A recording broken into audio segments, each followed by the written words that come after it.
Olá, Beatriz. Olá, Sabes Paulo que Ricardo. a nós cabe-nos a tarefa mais difícil. Isto já vai longo e temos a última parte, não é? Como o João Fialho dizia logo no início, talvez seja a chave disto tudo. Porque, de facto, ao ouvir tudo isto, punha-me a pensar quantas vezes já vimos os nossos alunos viverem aqueles momentos inesquecíveis. Sabes, no meio de tantos campos de férias, das missões Ânima, das celebrações que fazemos, as festas da escola, aquelas noites de oração, as dinâmicas de grupo, as viagens escolares que eles fazem, há tanta coisa, sabes?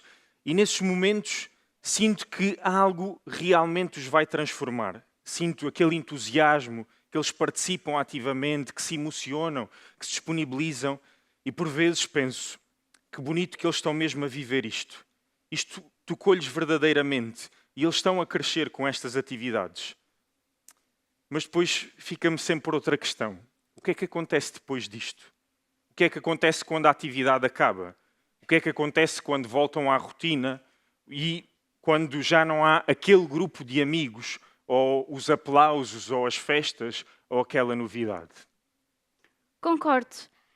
Pergunto-me o mesmo, no meio de tantas atividades que nós propomos na escola, de grandes momentos, o que é que fica verdadeiramente no coração dos nossos alunos?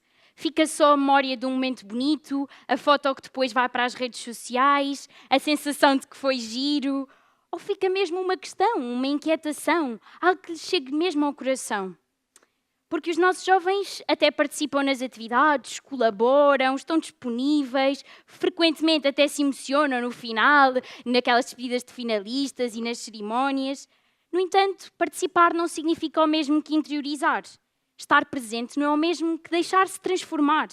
Viver uma experiência não significa que automaticamente essa experiência tenha criado raízes. E é aqui que entra a primeira palavra que nos trouxe aos dois aqui hoje, e acho que a todos. Vive. Viver não é apenas estar numa atividade, é parar, é escutar, é dar nome àquilo que se sentiu. É ajudar os jovens a perceber o que é que isto despertou em mim, o que é que eu aprendi sobre mim, sobre os outros, sobre aquilo que Deus me pede. De que forma é que essa experiência marcou a minha vida e, principalmente, o que quero ser depois disto. Sabes, tal como o Padre Luís dizia logo no início, vivemos tempos de facto agitados. Os nossos alunos passam de uma atividade para a outra, de uma proposta para a outra, e às vezes sinto que não dedicam tempo a pensar naquilo que viveram. E para nós próprios, como educadores, eu acho que nós às vezes também corremos um bocadinho esse risco. Preparamos muita coisa, organizamos, avaliamos e seguimos logo para a próxima atividade. Mas acabamos por não dar tempo aqui para perceber aquilo que foi vivido e para que isso fique verdadeiramente no nosso coração. Por isso, já ouvimos isto muitas vezes. Educar também é ajudar a parar e a refletir. Acho que não basta só perguntar aos nossos jovens: gostaste da atividade? Talvez tenhamos que lhes perguntar: o que é que isto mudou em ti? O que é que vais fazer de diferente a partir de agora? Com o que é que te vais comprometer? E é isto que nos leva à segunda palavra: compromete-te. Comprometer-se é uma palavra cada vez mais exigente. E quando olho para os jovens, sinto que eles até a veem como algo assustador.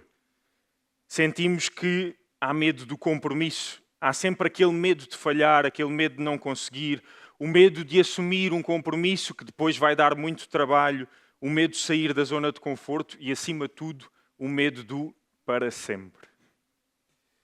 Mas eu acho que o compromisso que é pedido ao cristão, e é isto que nós também temos que passar aos nossos jovens, é dizer-lhes que o compromisso não começa com a perfeição.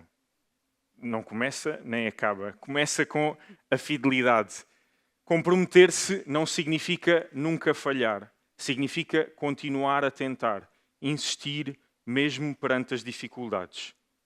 E percebemos que os jovens comprometem-se quando, primeiro do que tudo, experimentam a alegria de servir e descobrem o bem que podem fazer torna-se um modo de vida. Depois sentem que são acolhidos e que pertencem a um grupo. Quando aprendem a descobrir os seus dons e percebem que podem fazer de facto a diferença. E por fim, quando têm adultos que acreditam neles, que confiam neles e que caminham a seu lado. Então, talvez o nosso desafio enquanto educadores seja precisamente este: ajudar os nossos jovens a passar daquilo que foi uma experiência enriquecedora ao comprometer-se verdadeiramente, no fundo, da experiência à vida e da vida ao compromisso. Porque a fé não pode ficar apenas no ambiente de uma atividade. A fé tem que ser vivida em todo o lado, na sua vida, na rotina, na sala de aula, no pátio, nas amizades, na família e principalmente na forma como cada jovem olha para si, para os outros e para a sua relação com Deus. Eu acho que, de acordo com este tema, nas próximas atividades, talvez devamos perguntar-nos: estamos apenas a criar momentos inesquecíveis ou estamos a criar caminhos de crescimento?